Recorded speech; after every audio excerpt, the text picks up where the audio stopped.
Welcome to Next In. Today we have the pleasure of speaking with Ben Kvalo, who is the CEO and founder of Midwest Games. How are you doing today, Ben? I'm doing well. It's a beautiful morning and got some coffee in me and ready to go. Nice. I am also getting my juice set up through Starbucks, Nitro Cold Brew, waiting for today's sponsor. Maybe they sponsor me one day, maybe they don't, but that's always just like a dream. I know. One can hope. You paid enough, and they just think they're sponsoring you, and then they start sending you a paycheck, right? That's how it works. I would love it to be on the opposite side of the balance sheet as I'm doing my accounting, where like this now is not a part of my expenses, and instead, yeah, like there's money coming in for it. That would be fantastic. Nice. Yeah. So where are you coming from today, Ben? I am in Green Bay, Wisconsin, right next to Lambeau Field. Cheesehead or not cheesehead? Oh, cheesehead, yeah. I don't have it in my office, but you have to. What they don't tell you is you're legally obligated to have cheesehead if you are living in Wisconsin. Legally obligated. Legally obligated. Legally yeah. obligated. So well, I'm sure from like the 30s or something. I guess I could be the person that says I'm glad that Idaho doesn't have a professional sports team, because I might have to be a potato head. So I don't have to worry about that. Somebody else took the whole potato head thing off the table. Pixar won that battle, I suppose. So maybe Idaho just decided maybe someday. Maybe someday there'll be an expansion franchise that goes to Idaho.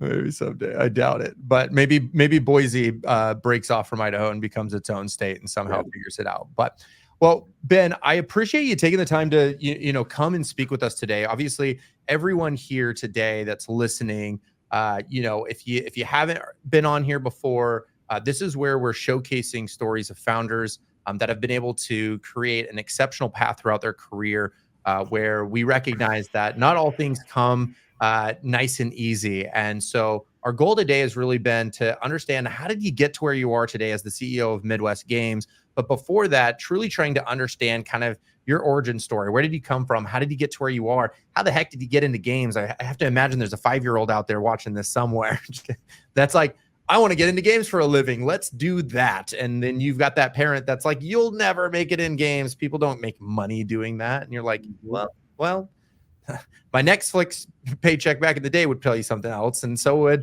what I'm doing now. So I mean, my parents were exactly that, or especially my dad. You're wasting your time playing video games. You'll never do anything productive with that. That's not a real career. You go be a banker, something like that. Well, you were a banker this morning, right? Real, right? Yeah. I mean, that's the irony of it. Like, I work in games, and half the time I'm spending with lawyers and in financial documents and like looking through spreadsheets.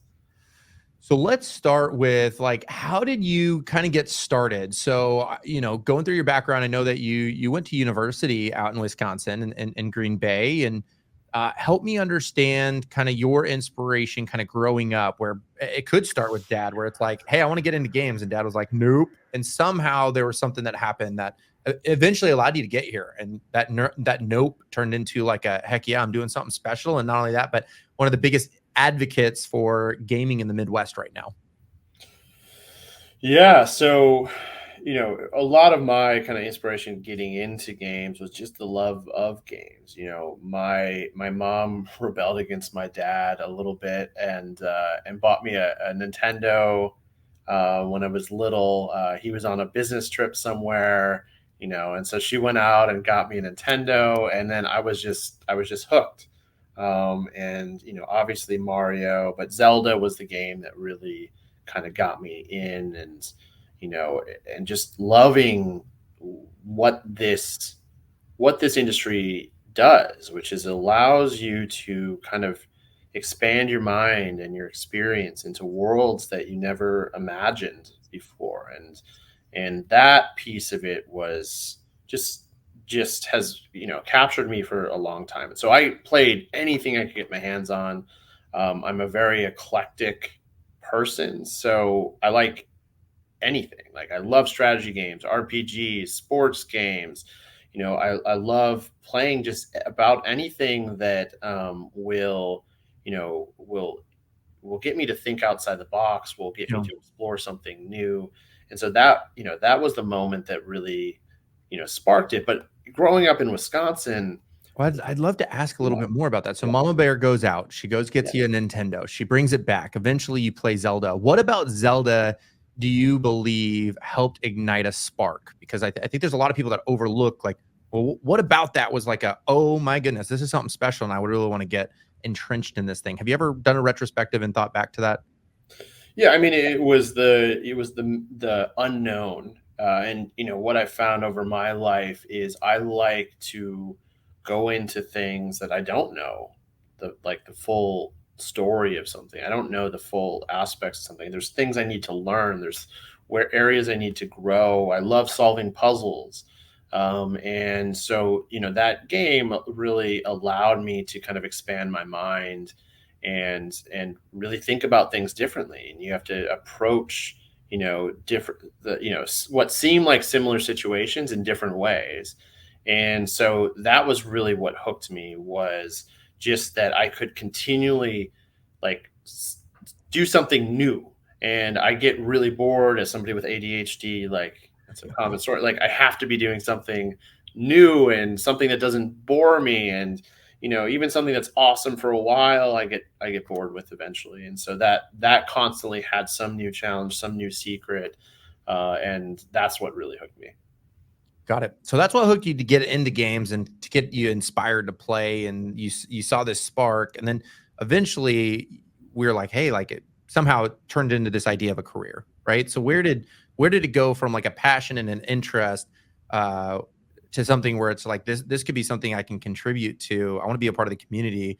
Yeah. And I really want to water this seed that is Mhm. inspired and transform this into something that could be a lifelong skill, a lifelong trade, a lifelong contribution. Yeah, I would do things in high school, like host gaming parties and things like that. So there was always like a piece of it. But as I went into college, like I didn't even think about going into the industry because it just was such an unrealistic path in Wisconsin. We had one studio that most people didn't even realize existed in Madison, Raven, which was Activision's first acquisition.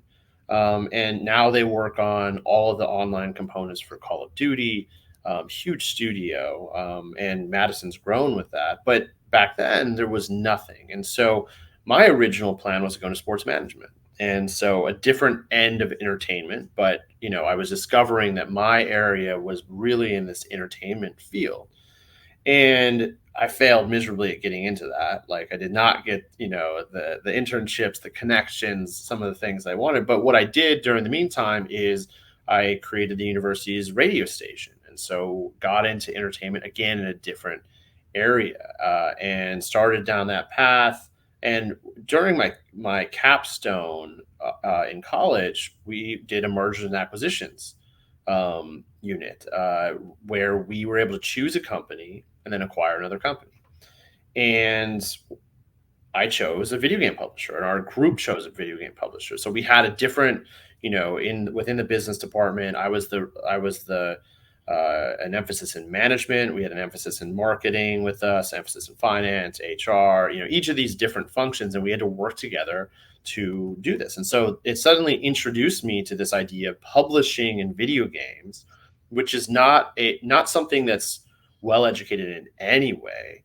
People don't really understand what publishers are, what they do, all the nuances to it, why they benefit developers. And so I was introduced at that point and really thinking about, well, what is this? Oh, like, and this is a business, and I'm getting a business degree. And so that opened up the door to the thought around this. And then, I graduated during a recession, so there was no jobs. I got a job in radio selling air, literally, for like $12,000 a year. It was Oh, God bless atrocious. you. I was terrible at it, and I was like, "This is not what I want to do with my life." And that's when I was like, "Wait a second! Like, there are these opportunities in video games. I just need to find the right one." And I was fortunate to connect with a recruiter at 2K, which at that point was a pretty small, young publisher in the overall Take Two umbrella, but it was being built off the success of Rockstar and GTA and everything that they're doing. And they were building a new label. And I was fortunate to connect with a recruiter there, and then ended up landing a job there, and then really built my games career off of that. But had to move to San Francisco in order to do that because you just couldn't do it in Wisconsin, especially back then. There was no remote or any of that kind of stuff. So how did you make that transition? I mean, I know a recruiter reached out to you, or you reached out to a recruiter, or somehow that connection happened. We're going, I'm doing radio sales to all of a sudden I'm going to 2K. Yeah. How did that transition happen? What was the obstacle there? And what do Yeah. you believe allowed you to make that transition? Because I think there's a lot of people that were in your shoes and are in your shoes today where it's like, I'm not in gaming. I'm doing this thing I don't like. I would love to do something I'm more passionate about. I don't know how to make that transition. I want to make it happen. How did it happen? Why did it happen? What Yeah. advice could somebody get from you on what that experience share there? Yeah. It's tough to get in the games industry, and I was fortunate to have someone take a bet on me despite my lack of experience. And it shows, like, if you're a hiring manager, give people a chance because you don't need experience in games to be really good at it. Now, you need some growth path. If you're looking for somebody to just come in and immediately know what they're doing, you're not going to get that. But what it was essentially, I had worked at one job, was terrible at it. I'd somehow turned it into a job that I got paid more, didn't do as much sales, did a little bit, but started doing operations. And what I was able to do in that job, despite it not being games or anything like that, uh, I took their traffic department, and traffic department in radio just means what is going on air every day. So imagine lining up. Okay, you have ad. You have different sections of content coming out, and you line it all up the day before so that it ultimately goes out on air. And they had been just mismanaging how they were managing it across 4 studios. And so I looked at their system and I took what was taking 2 hours per station, so an 8-hour job, and I turned it to 2 minutes per station because, essentially using the software appropriately, setting up things appropriately. And so my systems and problem solving brain was able to solve some of those things. And then when I, landed this interview, I talked about my passion and what I want to do. I said, and it's hilarious that I said this back then because I was so not prepared to actually ever, do this or think about this back then. But I said, hey, I'm going to be a CEO someday, and I want to be in games. This is what I'm passionate about, and I have skills to bring to the table that of problem solving, of fixing things, of making things better, making things run better, working between teams, and that's my skill. And so that is what I sold was, look what I did here in radio. I can do that in games and something I'm way more passionate about, which means I'm going to be way better at it anyways.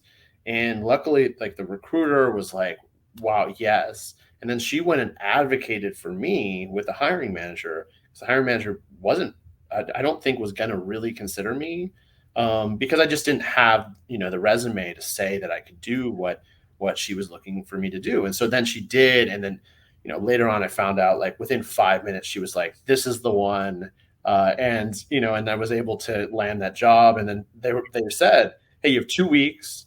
You got to be out in San Francisco. And so I drove across the country, moved to a new place that I'd never been, and then started my life in California and in the industry. Yeah, I always think it's interesting because I think those types of jobs, in a lot of ways, in some regard, they're not necessarily looking at you as somebody that has past experience that's going to be direct one-to-one transferable. Instead, they're like, does this person have the gusto, the confidence, and all the other like intangible things where it's like, am I going to pour into Ben? And do we see a future? So if we're going to take a risk on this person, and for you, you were like, hey, I'm self-aware to know that I haven't done this thing yet. I haven't done this, but I do believe I have these transferable skills. I believe that I'm going to be able to do these things. And over time, I have a high degree of confidence that I'm going to be able to grow within the organization. And you were able to sell yourself and you were able to paint a picture on how you were going to be able to grow. And let's be real, it it turned out it wasn't just a bet that went south. It was actually a bet that had multiple promotions and a lot of growth. And you were able to contribute at a very high scale over the course of the next 6 years as 2K took that risk, took that challenge. You moved across the country, going from a cheesehead to whatever Southern California might had. Niner, I don't know. Yeah, Northern California, yeah, Niner or whatever the heck they want to call it. That's how you become Tex-Mex, right? You just throw a little bit of cheese on it. So you had the original 2K Tex-Mex. I'm just kidding. So help me understand though, like how did you get those promotions? So they took the risk. You got into the gaming industry. They brought you on. You took a bet on them by moving to California. But again, over those 6 years, you got multiple promotions. Why did you get promotions, and how did you get promotions? Yeah, so I was fortunate to be given a lot of opportunities, exposure to executives, and and not everyone gets that. But I took advantage of those moments and made the most of them. Impressed those executives as we went, and luckily, 2K was in a growth phase. Like they had been a startup, did a bunch of stuff, acquisitions, took a lot of risks investing in titles like Borderlands and Bioshock, and they acquired Firaxis, so they brought in Civilization, but then we're bringing back XCOM and growing Mafia, and and NBA 2K's growth was all during that period, and so essentially. I was the only operations person on the ground. My boss was one of the executives in operations, and so I was afforded a lot of different random projects. And how I started was really as the person that built presentations. And, they were like, they didn't want their executives or folks spending time on presentations. And so they were like, hey, Ben, can you create this? I did an excellent job at it. And then I became the presentation master. And what that did was opened up doors to other areas. So when we had big global sales meetings and we had to go to meet with Take Two and Rockstar and all that, I was the one creating those. When we had board of directors presentations, I was the one there and meeting, board of directors and, just folks that you would never do as like an operations coordinator. And then I was, even did things like game pitches and things like that ultimately allowed me a lot of exposure, and I continued to excel at those. And then ultimately really took on a project management role in a number of those that allowed me to work between a lot of parties, accelerate it, but then also really be the lead doing it and then even presenting it. Now, were these things where you're like, opportunity arises and I'm constantly raising my hand, or was it opportunity arises and it's thrown on your plate where the team was expecting you to deliver? Because I think people end up in both of those scenarios, and in both of which they can fail for a variety of reasons. Because I don't believe in luck. I do believe that sometimes there's a higher degree of opportunity because of the present state. And then it's up to the person on whether or not they're going to be able to allow themselves to execute on that particular opportunity. And that is where luck becomes real, which is opportunity arises and you're ready to execute. Yeah, well, and I was in a place that there was a lot of opportunity. I was one to always volunteer myself for it if needed, but then I also did a job that that they felt was above and beyond even expectations. So then I was thrust into things constantly, and so as opportunities came up, I got those opportunities.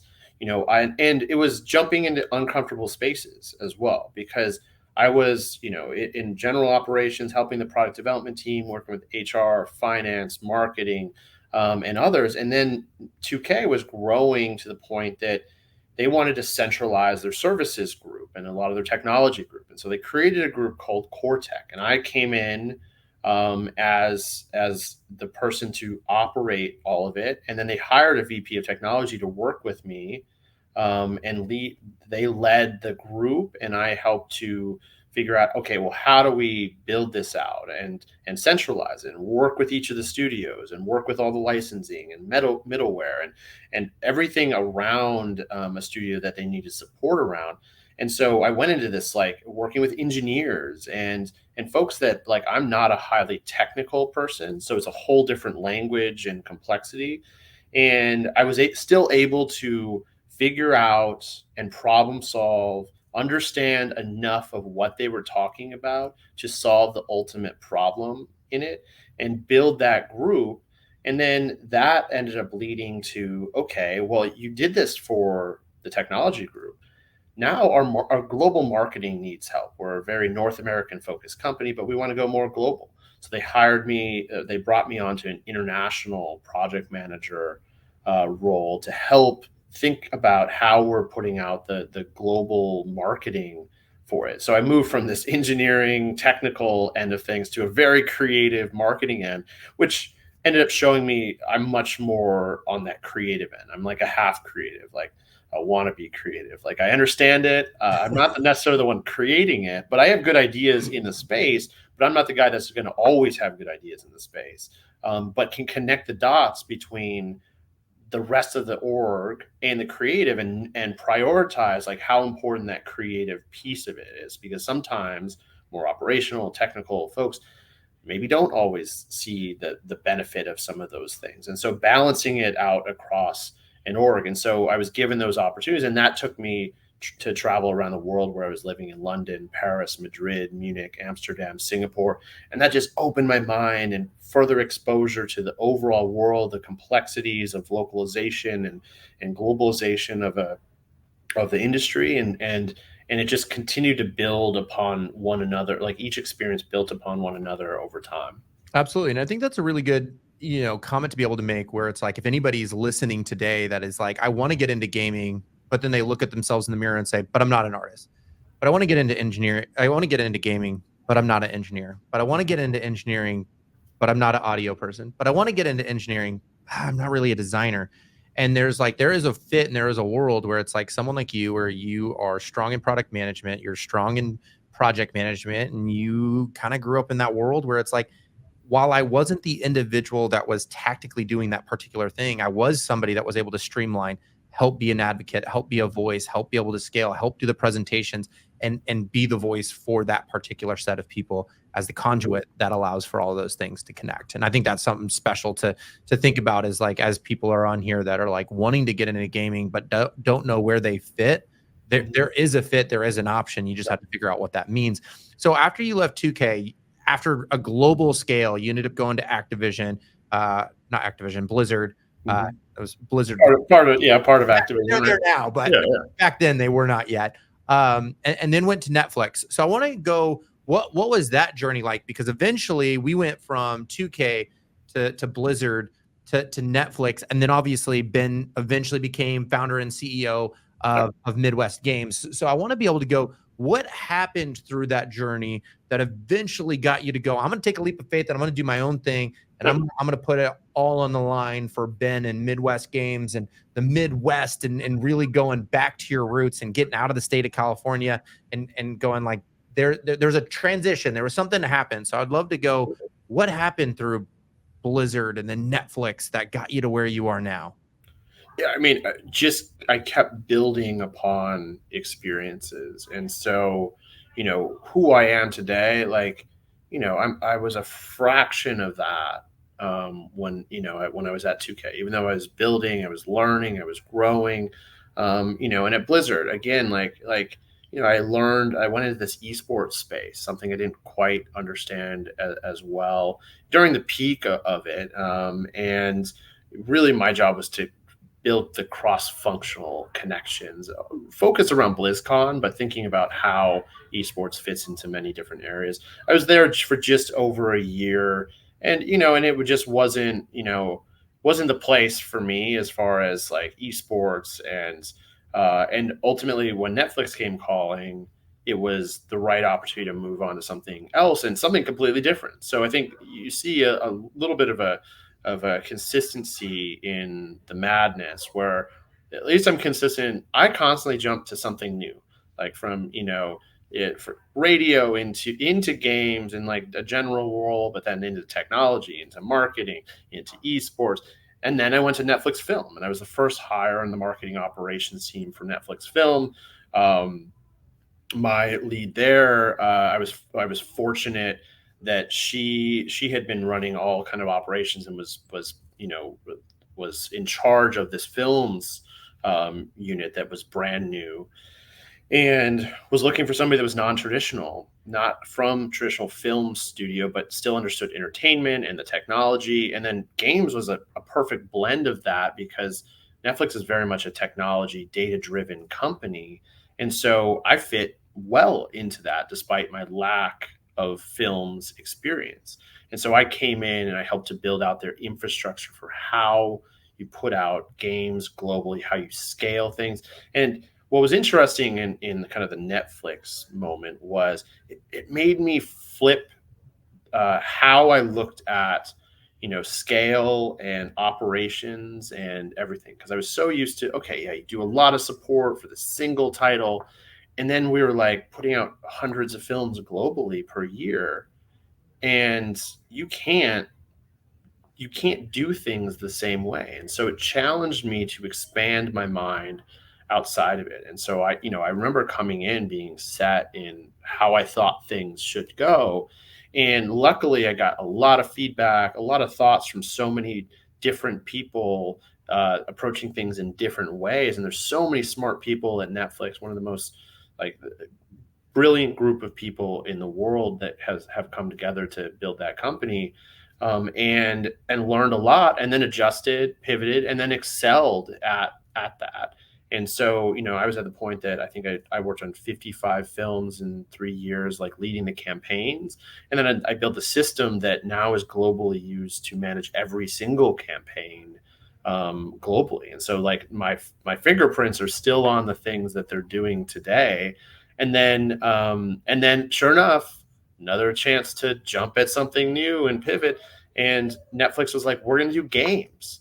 So again, building on my previous experience and then adding on my experience at Netflix, knowing Netflix, but being the person that could blend what was happening at Netflix with this new games world in there. And so I was brought on to help lead the launch of the product and build out the infrastructure for how we launch games at Netflix. And so it was an incredible experience to be able to take everything that I knew and then add this whole thing of scale in games.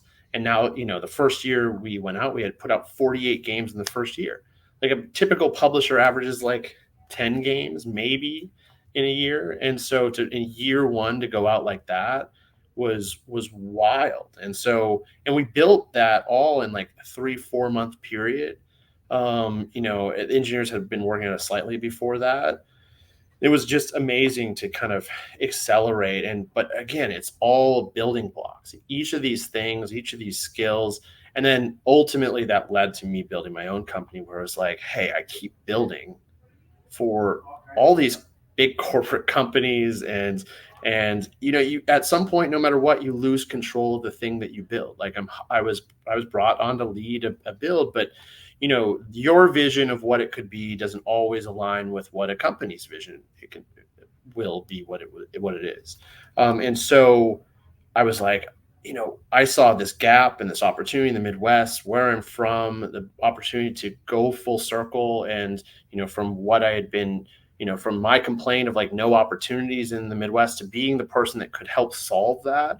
I saw that opportunity, and all of these things like that, all these skills that I'd gained over time. Suddenly I was like, oh, shoot, this thing I said way back when that said, oh, I want to be a CEO. It's funny because it was almost like a bell curve of like I think I could be a CEO, and the more you're in it, you're like, no, there's no way, and then suddenly you start building back up, and you're like, wait, well, maybe, and then sure enough, like I go and create my own company, but it's all like building off of all these learnings, and the more that you realize you don't know a lot, the more you can grow and kind of expand and improve what you're doing. And that sets you up well to be in a position like I am today, where I have to really think about things in a lot of different ways and a lot of different groups. Yeah. And so when I think about that and I think about your journey, obviously becoming the CEO of Midwest games. I mean, it's not all rainbows and butterflies to get there, right? Like, I think that everyone that's been an entrepreneur, this is like Next Level is the sixth business that I've ran, but I think every leader faces challenges and moments of pride. I'd love to understand if there was like an opportunity or an obstacle or something like a major failure, like something that truly gave you some pretty gnarly battle scars that gave you the confidence and the experience ready to become a CEO, Mm-hmm. or at least shaped who you are. Yeah, I mean, going through the Netflix way of learning and the culture, you get torn down to you know, what, like you have to really like reflect on who you are, how you are, and then build yourself back up to who you want to be. Because, you have to be very vulnerable and honest with, your strengths, weaknesses. When you fail, you have to fail in a loud way. Like because that helps others around you What does learn. that mean, fail in a loud way? So when you make a decision, because it's Netflix especially, you have a lot of ability to do whatever you want. It's the freedom and responsibility model. You can do whatever you want, but you have a responsibility off of that. So when you make a decision and that decision's wrong, you have to be very loud about the fact that you were wrong about it, and say, "I made this decision. Here's why I made this decision, and I was wrong about it." I got a And question. Do you have one that you're allowed to publicly talk about? Like, was there a mistake where you're like, I did this, I messed up, I got to be vulnerable. Let's like open the guts, open the heart, whatever we need to do. But here's what happened. This was my failure, and we're gonna all learn together because of it. I don't remember the details of it precisely, but I made a decision on one of the campaigns to do things a certain way that I thought was best for the title, but didn't take into account so much of everything around it, because Netflix is a scale vehicle, and and I was wrong in that situation, and so I just had to go out and say I was wrong. Like, and this is what I learned. Like, these are the things I didn't take into account. And what was great was so many of the other teammates could have had that same situation happen to them, and they didn't, because I was like, I was wrong in this scenario, and here's why, and here's what I learned. Was it easy for you to go to your team and say you were wrong?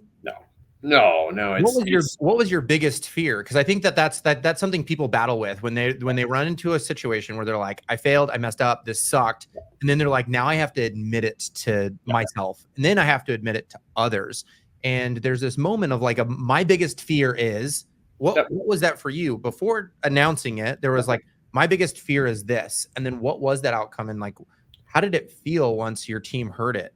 Everyone builds a perception of themselves that you want to look like, or you think you look like, and you want it to be perfect, and you want it to not have any dings in your armor, and you don't want to reveal those things. And so yeah, it was terrifying. I remember even like crying, just going through that process, because it sucks, and it exceptionally sucks at first, because the first time you have to open up those floodgates and let people know you're not perfect, even though no one's perfect. It is a really tough moment. And so yeah, in that moment, I just remember just feeling like I had failed, and that was one of the big things. I didn't want to fail at anything. um, and then going through it, what I realized was, that's not failing. Failing is pretending like it didn't happen and not learning from it. And in fact, the times that I've failed in my career, are the times I learned the most.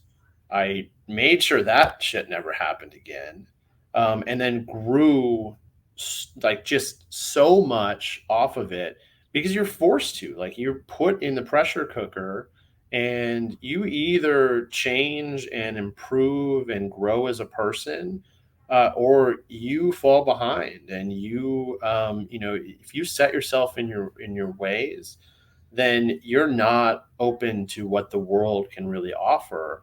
And so I was fortunate to fail, because that opened me up more and allowed me to grow more, and then allowed you to be honest with yourself and vulnerable with others and say, hey, this is what, like, I realize is a weakness or a perspective, the blinders are on.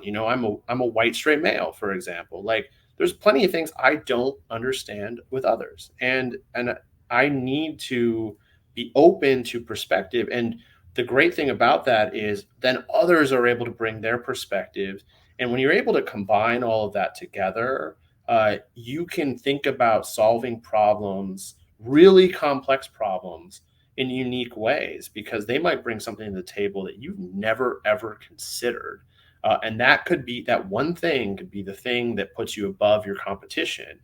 And that is why I believe so strongly in bringing people with many different thoughts to the table, because it allows you to really think outside the box. And you only do that by being a little bit vulnerable and saying, hey, I don't know everything, but I can sure learn a lot from the people around me. Yeah, and I think that comes down, and I love that, and I absolutely love that, because when you're talking about that, you're like, the biggest failure is running away from the option. The biggest failure is not confronting it. And there's like an analogy that I've always loved, which is like the failure is being the cow, and the win, the success is being the buffalo. And so, coming from the Midwest, I have to assume that you've heard that before, where it's like Yeah. the cow runs away from the storm, and they're in it longer because they put themselves in a situation where they're trying to avoid being vulnerable. They're trying to avoid admitting failure. They're trying to avoid their responsibilities. While the buffalo recognizes that the best thing that you can do is to run through the storm and to power through it, and to be vulnerable, to admit it, to tell your peers, to let others learn from it, and then to be able to grow through it and learn from it and succeed beyond it, Yep. because you were able to get through it as a team and by being vulnerable. And I admire and respect leaders like you that are able to do that. And obviously that's probably one of the many reasons why you are where you are at today. Oh yeah. Now, one thing I'd also like to know is, throughout your career, right, you've been able to shape a perspective where you were vulnerable enough to admit your flaws. And, at Netflix, you were able to embrace that culture,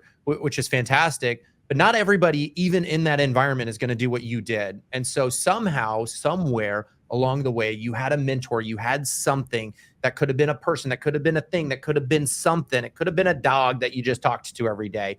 But there was a role model in your life that gave you the confidence to be able to do that. Who was a role model that truly influenced your life to be able to become the leader that you are today, to have the perspectives that you have today? And what about that particular leader kind of rubbed off on you and was able to allow Ben to become Ben?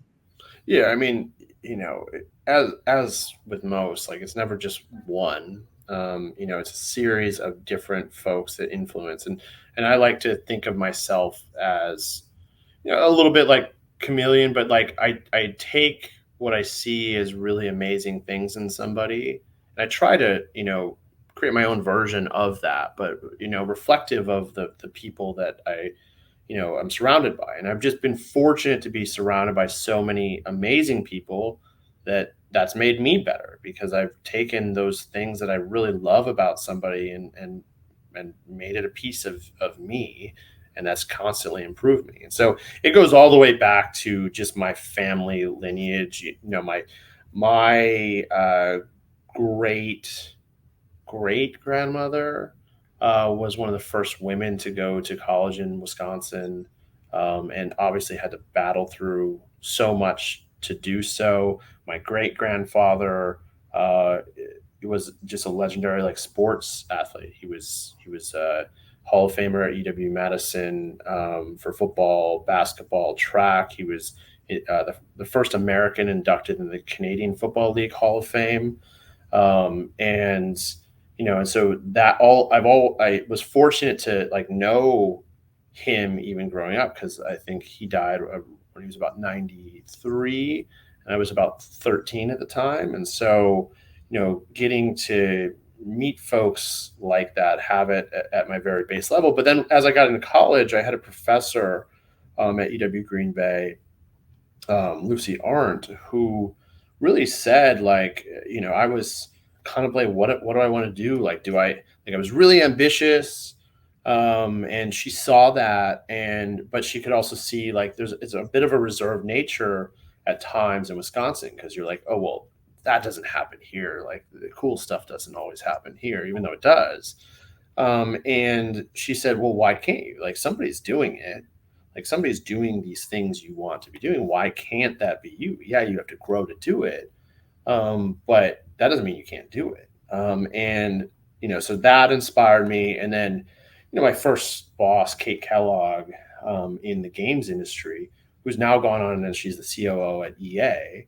Like she taught me just so many incredible base lessons of what you have to do, and then the sacrifices and the challenges, and but how to do it in in an ethical way, and how to really support what really matters. And so her mentorship was so incredibly important for me in my growth path. And then I've just had many leaders since that have each added something, but it's really been since the beginning, like the fact that I had this idea that I could go outside of like where I was, who I was, I could grow to great heights, has always been something just in the back of my head. And it's just like a matter of how you get there.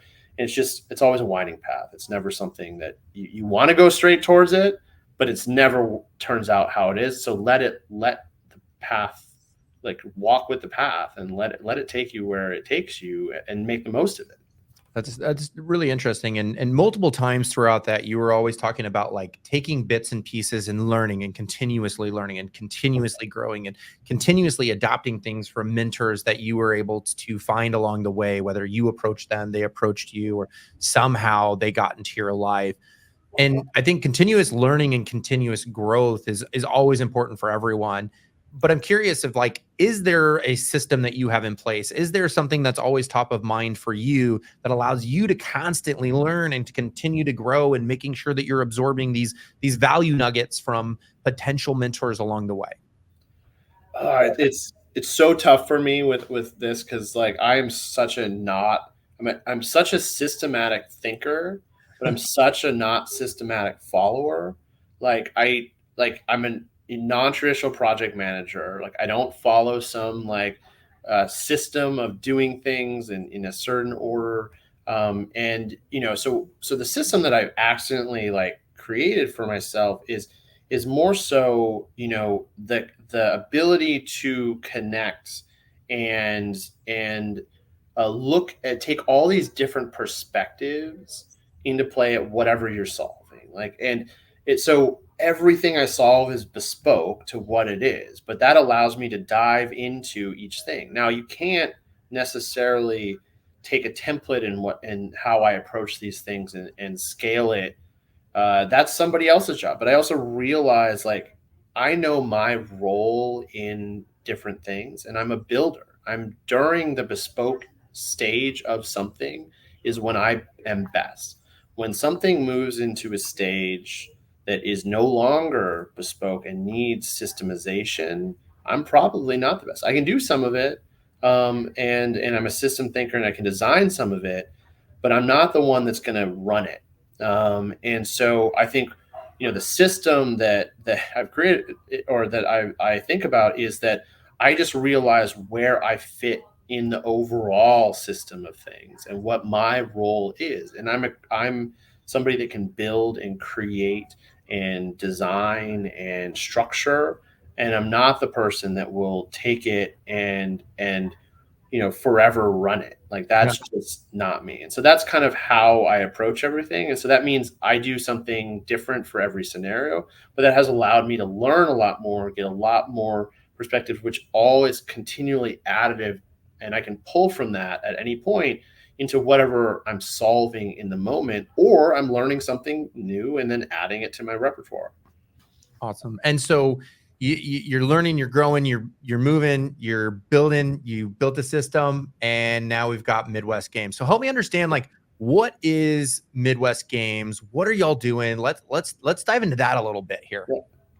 Yeah, so Midwest Games is a video game publisher in Green Bay, Wisconsin, trying to support underserved, underrepresented developers in places like the Midwest. But ultimately, there's a lot of places outside that are underserved. If you look at the US, there was a study by the ESA in 2020 that showed that 67% of the industry is in California, Washington, Texas. Now that's shifted. They just put out a study in 2024 that shows that's now about 62%. So people are shifting to new places, but there's talent in these places, and Midwest Games is trying to find developers in these places that my bet is the next big hits are going to come from these types of places at a higher percentage than they are from the existing hubs. Now, existing hubs will continue to put out and especially take existing things and continue to milk them for all they're worth. But the new things, the new innovation, the new IP, the new franchises are all going to be built in other places statistically. And so that is, we're trying to uplift those developers. And then ultimately our business is we help finance, market, PR, community, and then provide production services, production support, QA, localization, release management, working with partners, working with platforms, working with press. And we handle and manage all of that for game developers so they can focus on making the game, and then we help bring them to market.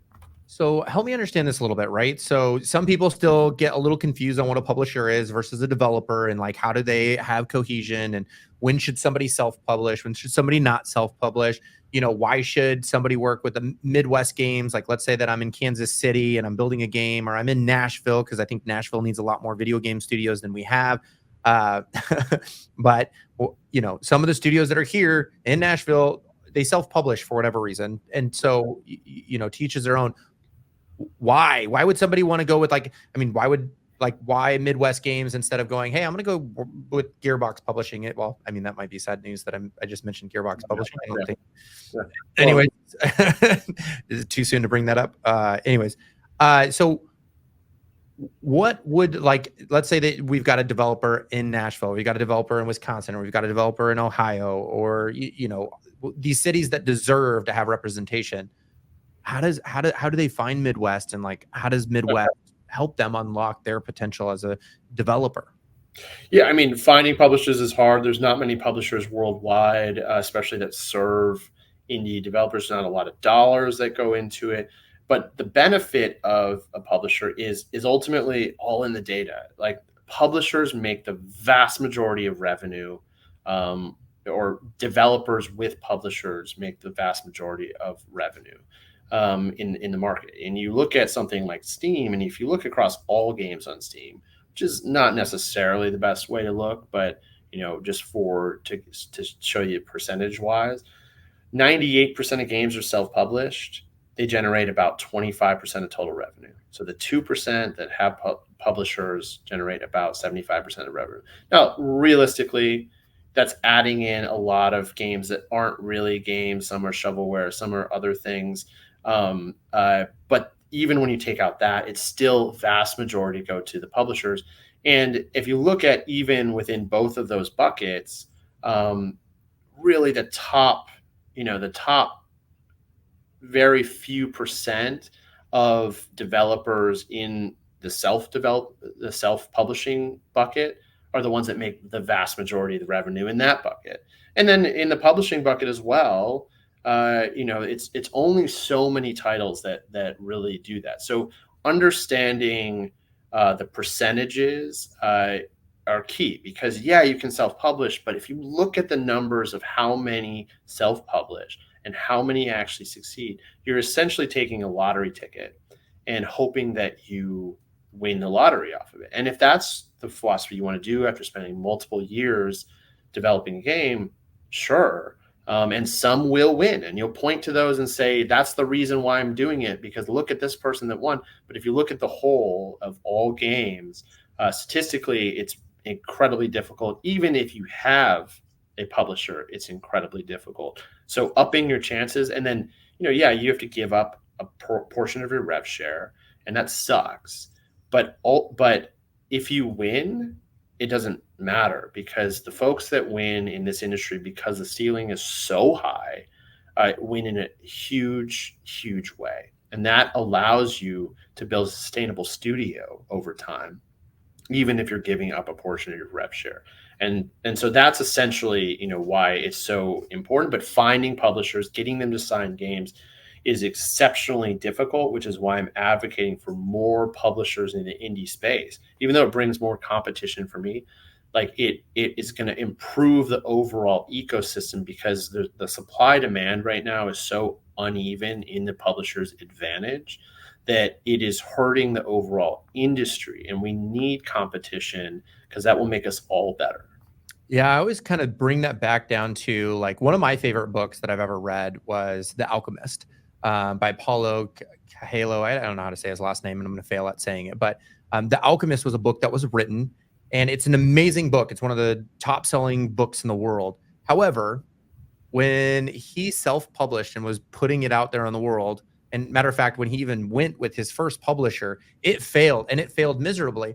And in a lot of ways, people were in himself. He was like, "This is my life's work. I thought this was going to be something great, but it's not." And it wasn't because of it not being a good book. Matter of fact, it was a fantastic book, a world-selling, world-class, blowing up book. But he didn't have the data. He didn't have the right people to connect to the right people. And so, somebody like Midwest Games is like, I can help you have this amazing idea, The Alchemist, one of the best books in the world. And I can help you find and get connected to where the people that want to find you are going to find you. And you can be really good at what you're doing, which is write the book, Yep. make the game. I will help you get connected with the right people that are going to allow you to catch on fire like The Alchemist. Well, and then part of the problem is, a lot of publishers in the space will claim they have these connections, these, these benefits, that ultimately, when it comes down to it, they don't always have those. Some of them do, absolutely. And so that's a big piece, is like, we want to take our connections that we have, the places that we come. I'm fortunate that, our exec team alone, like, comes from these places. I come from Netflix, Blizzard, 2K. Our CMO, just was one of the heads of audience and brand at Crunchyroll, and helped to build that brand.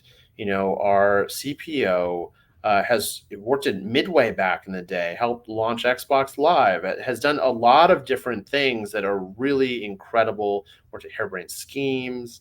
And our COO, helped to launch PlayStation in Europe, and helped to bring back Atari, and so we have a lot of connections and that makes all the difference. And that's what a publisher should bring to the table. If they don't bring it, you do have to question, like, what are you bringing that is going to be above and beyond what I could do myself, if I wanted to put the time and effort. And sometimes it's just that you have a team that can do it for you, so that you can focus on the game. And maybe they don't have as many connections, but they're going to put a lot of effort into making those connections over time. And so there's a lot of ways to look at it, but my philosophy is, the more partners you can get on board. We're even looking at like co-publishing, where we can bring in another team on, because the more folks you have on board to help something succeed, if it succeeds, everyone wins in that scenario, as long as you have fair rev share stakes. And that's sometimes where developers are taking advantage of. Yeah. And so, world-class team, amazing partners. Are y'all like, what does Midway look like? Are you guys hiring? Are you growing? What does that look like for you guys today? So we're growing, and I love that you said Midway right there, because we like to allude Midwest. Midwest. Well, yeah, no, but we like to Midway was the last great Midwest publisher, and they died in 2009, went bankrupt, sold all of their properties off to Warner Brothers for like 33 million, which is wild considering like Mortal Kombat and others are in that. Like Mortal Kombat, if that were being sold in the market today, like, holy crap, would that be worth a tremendous amount. And And so yeah, what we're working on right now, and how we're hiring a little bit, but we're going to be moving to this phase two where we will be doing a lot more hiring, putting out more games. We have a couple more games to come out this year, and then we're going to be going even more games next year, and then more games the year after. So we're doing a lot of signing of games as well, and we just have a lot of interesting growth ahead of us that we're super excited about. We're finding these incredible studios in the Midwest and other underserved regions. We have a studio signed in Mexico, in Turkey. And then we're talking to studios from all over the place, and so it's exciting to see all this incredible talent.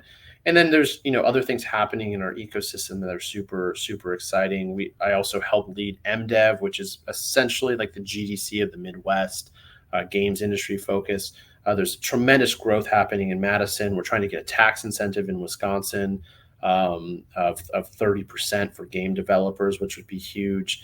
Madison already had Raven, but Respawn is building a large studio. PUBG is based, one of their main offices based in Madison. Lost Boys, ZeniMax Online, Purblue, and many indie studios. So all that's growing. Big Mode, Video Game Donkey, is based in Wisconsin as well. They just signed a single developer from Illinois that put out a game called Animal Well that just blew up in a huge way. So it proves out the point of what we're trying to sell is great talent can be anywhere.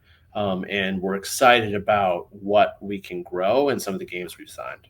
So when you think about somebody's coming to Wisconsin, somebody's coming to, you or another developer that's, nearby, what I like to be able to talk about a little bit is like red flags, green flags. Like, what are things that you've seen as common mistakes that people have made as they've interviewed, for your current team, for past teams at Netflix, Blizzard, 2K, etc.? What are some common mistakes that you see people making? So some common mistakes is ultimately like not having perspective of what is happening overall. And the big challenge with that is like we're in a not a great place for individuals that are trying to enter this industry, and so that is a huge challenge, because you can't come in and say and expect for you to be just the top of the pile, because the pile is a few thousand people per job application, and it's hard to even see. So you have to think outside the box on how you're going to get attention and drive towards, what are their transferable skills from your previous roles. And also it's okay if you don't get a role, because there's so much competition. It doesn't mean that you're not the best candidate. You could be the best candidate, but there's so many. They looked at a certain category. So just remove the ego, remove and any of your preconceived notions. It is just a challenging environment, and it reminds me of when I was coming out of college, and it was just exceptionally tough to get a job anywhere, let alone games. And right now, it's really tough to get into games. But keeping perspective and then being persistent are really key. What's the number one green flag? Hand the keys over. You do this. You're on the team. Somebody that can show curiosity. I was interviewing somebody the other day, and they could show their curiosity. They saw a problem, they were curious, they learned about it, and then they were able to show that they solved it, and that they grew something and that they built something. And so anybody that has that tells me, okay, even if they don't know it, I know that they are curious, they're going to go learn it, and they're going to grow from it. And those are the people that you want to bring in, not somebody that just knows how to do a certain thing, but isn't willing to go outside of it. And you need that in this kind of environment, especially at a startup. So we find somebody that's super curious, ready to grow. How do they get a hold of you, Ben? Like how do they find you? How do they communicate with you? What's the best way to get a hold of you? Yeah. So LinkedIn is an awesome way. I post a lot on there. I have a large following on LinkedIn. So LinkedIn's the best way. You can also find Midwest Games and reach out to us via that. I'm a little bit on Twitter, but Twitter is a You mean X? yeah. Sorry, X. X. Yeah. The no, Twitter is still is a little bit of just such a toxic place, especially in games, especially right now with a lot of like just foolish takes from folks that don't understand the industry or journalism or anything like that. And so I don't do a little bit on there, but not much. So yeah, the best way is LinkedIn, and I try to respond. I probably have a 90% response rate. I definitely miss some because I have large volume, but I'd like to.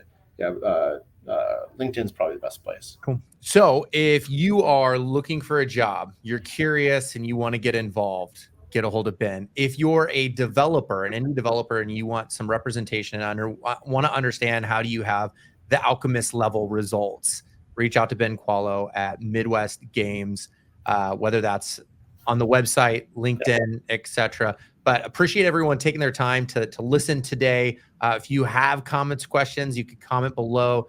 Otherwise, Ben, I really appreciate you investing in your time today and speaking with me. And yeah, looking forward to seeing how Yeah, your publisher grows and seeing all the indie studios that you're able to help around the world. I appreciate it, and yeah, definitely go on Steam. You can look up Midwest Games. You can see our games. We have a bundle as well if you want to save some money on our games as well. So yeah, I appreciate the time. Appreciate the talk. It's been fun. Have a good day.